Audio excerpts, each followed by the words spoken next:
Hi, everyone. Welcome to another episode of Burnrate, Baristas. Today, we're talking about imposter syndrome. I'm Sahand. And I'm Cate. And I want to start with a question to Cate. Okay. Cate, Okay. do you feel like an imposter talking about imposter syndrome? If the expectation is that I have mastered imposter syndrome, yes, definitely. Definitely. I have not. If the qualification of the criteria is that I have experienced it, Yes. then I'm doing just fine. I'm the person. I feel like you're the perfect person to talk to about this because not because I think you're an imposter, but because you have risen through the ranks of the company. You've started with us almost pretty much from the very beginning. Yeah. And right now you're at the tippy top. Yeah. Do you feel like an imposter? Did you feel like an imposter the whole way along that journey? And what does that feel like right now? Oh my gosh. All right. So just to set the stage here, I've been with the company 5.5 years. I started, there were 3 of us. We all sat at the same table. We all kind of did everything. I had never formally worked in CX. I had never worked in coffee. I had never worked in hardware. I had never done product development. So long answer, yes. I definitely felt like an imposter. And it's just particularly hard at the beginning because I think with any new job, you want to impress the people you're working with. You want to impress your boss. You want to be like, hey, you didn't make a mistake in choosing me. And the truth was that I was doing new things every day. You know, we all were. I think that's part of like when you're building something new, anybody that works in startups or works in anything innovative is going to experience that. It is legitimate, right? You are doing things you don't know how to do. Nobody does. So I think, I definitely felt imposter syndrome. But over time, I think I just got used to it. Because I used to it and you liked it, but you didn't. Or it's not even. It's liking the wrong word. No, I love it. I love it. Yeah, no, not emphatic enough. That was the problem. And it's not that I love feeling like a fraud. It's more that I've come to realize, like, if I feel like that, it's because I'm doing something new. I'm growing. I'm, like you would always tell me in the beginning, like lean into the discomfort, which now I used against him. Very effective. Whenever Sahand has to do something he doesn't like doing, lean into the discomfort, Sahand. But like this. But in all seriousness, I don't ever want to be the smartest person in the room. If I'm the smartest person in the room, I'm in the wrong room. Yeah. Or like said differently, if you're never feeling imposter syndrome, you might be doing something wrong. Right. In your professional career, if at every point you feel comfortable within every context of every room and every responsibility that you have, you might want to think twice about where you're at, what your trajectory is, and whether or not just selfishly are you growing. Right. And you've always talked to me ever since I started here about your experience with imposter syndrome. Right. And it's like one of those weird experiences. I think it's like being an adult and realizing, oh, your parents didn't know what they were doing either. It's very similar. It's like, I don't know what I'm doing. I'm doing it anyway. And then you find out that, wait, you have that feeling too, but I want to like turn it back on you. How do you balance being the founder with also those feelings of imposter syndrome while trying to help a team navigate through the craziness of even just like the last 6 months? Yeah. I mean, like I feel like there's a few things. One is that I operate with this mentality of like, I don't need to know how to solve everything. I need to believe that everything is solvable. I think that's very much in every single startup, regardless of the stage, or honestly, any given company. Like truly, I feel like you need to have that mentality. Yeah. There's also, again, comfort with discomfort. Like at this point, like I'm almost seeking it out. And then thirdly, it's just being vulnerable and open and honest and transparent, both with others as well as with yourself. I feel like not enough people really do the like sideline conversations in isolation with themselves to be like, am I growing? Am I getting better? Am I okay with acknowledging if I don't know something? Of course, that gets scary, like in the venue or with an audience, like with other people, especially if you're the leader, like you're supposed to be the one who has the answers. But I think actually we show strength through that vulnerability. So we've talked a lot about psychological safety. So being able to say 3 things: I don't know, I made a mistake, I need help. And being able to do that confidently. And confidence is not thinking you're infallible. It is knowing that you're not and still holding yourself in high regard. So in other words, chin up, right? Like move forward, look around corners. It's not about making the right decision. It's about making the decision right. Yeah. And that, to me, I feel like that is full stop the reason why we've been able to navigate all the craziness over the past 6 months or the past 6 years. Yeah. No, I completely agree with that. I mean, I had a friend once who was like, my dream job would be to go to an office and just push a button all day and get paid for it and like clock out and leave. Like, think I'd lose my fucking mind. Yeah.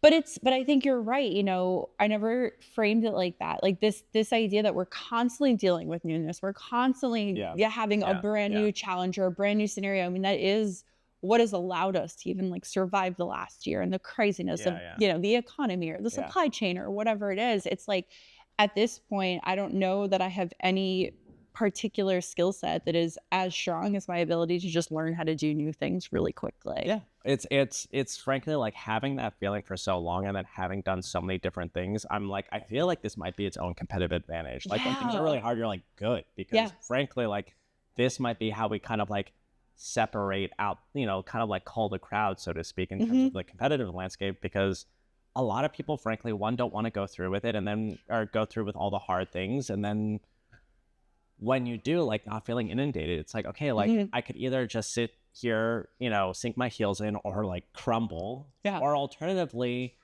instead of like having an emotional reaction and feeling like there's this crippling anxiety, you're like, just do the thing. And instead of looking at this gargantuan task of like, oh my God, when we started out, there was just the three of us and we're unpacking, unboxing things. I was like CEO, head of finance, head of product, head of quality, head of repairs.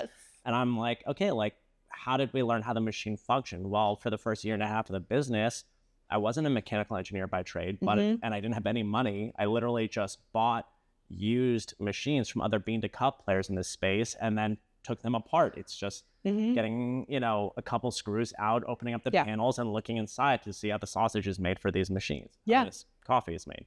But like, thanks for giving me a pity chuckle. Gotcha. I felt like then all of a sudden everything got demystified. It was like, these are just like building blocks like anything else. Just you look at something, you're like, how does this magical product work? And you're like, okay, but it literally is just simple, like building. It's like glorified Legos. Yes. It's like, I get how this works and I get where things go wrong. And that is where we started. That's where you came in. And then like, of course, problems get bigger. The stakes get higher when the company grows. But you start realizing like, well, it's not even that. It's not even that you start realizing. I feel like a lot of people always tell me, they're like, you have to clock how far you come. And I think I'm not the best at like appreciating how much the company has grown and how many milestones we've hit, because you feel like you blink twice and all of a sudden you look backwards and you're like, oh my God, we've launched all these products. We've grown through all these channels. We've, you know, hired these people, cultivated a culture, grown a team, you know, grown to a certain scale and size that I probably, frankly, like could have never imagined when I was starting the business. No, and it probably would have been so overwhelming. If you had told me when I started that the machine we were working with, we weren't even going to sell. We'd be selling a brand new machine. By the way, we'd also build an app and have this extraordinarily full product roadmap ahead of us. I would have been like, no, I'm wrong person for the job. I don't know how to do that. Even last week. But you still would have done it.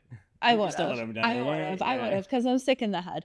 But you know, even last week, our VP of product was out of the country for a wedding, right? And we needed somebody to take apart one of our prototype machines and do a bunch of stuff to it. And I'm like, okay, I'll do that. Do I know how to do that? No idea. But he sent me a video from our manufacturers. I did it. I took pictures. I documented it. And guess what? We did it. And we made decisions for mass production based on that. Absolutely. And if that was in your JD when we were first hiring for the job, you'd been like, I don't know about this. But I mean, honestly, like, you know, we were talking about the other day, this stat, like men apply for jobs that they like qualify for like 70% of the, you know, responsibilities or skills and qualifications for, whereas like women tend to want to opt for like either having 100% or 150% of the qualifications. And it's like, I really do feel like it in a way, it like levels the playing field once you do it and you realize everyone else is just figuring it out. It's the same. And that in itself gets demystified. I think before I was in this world, I think everybody's just walking around knowing what they're doing all the time. You go to conferences and panels and oh my God, everybody's got their shit together. And then you talk to enough people and you realize like, we're all just figuring it out. Like I still, like when I say I blink twice and I'm realizing how far we've come, like thinking we've shipped like 55,000 plus machines. I think we're touching on 60,000 now. Like I still freak out when I see like a unit in the wild, and I'm like, oh my God, you have we made that. It's still like surreal to me.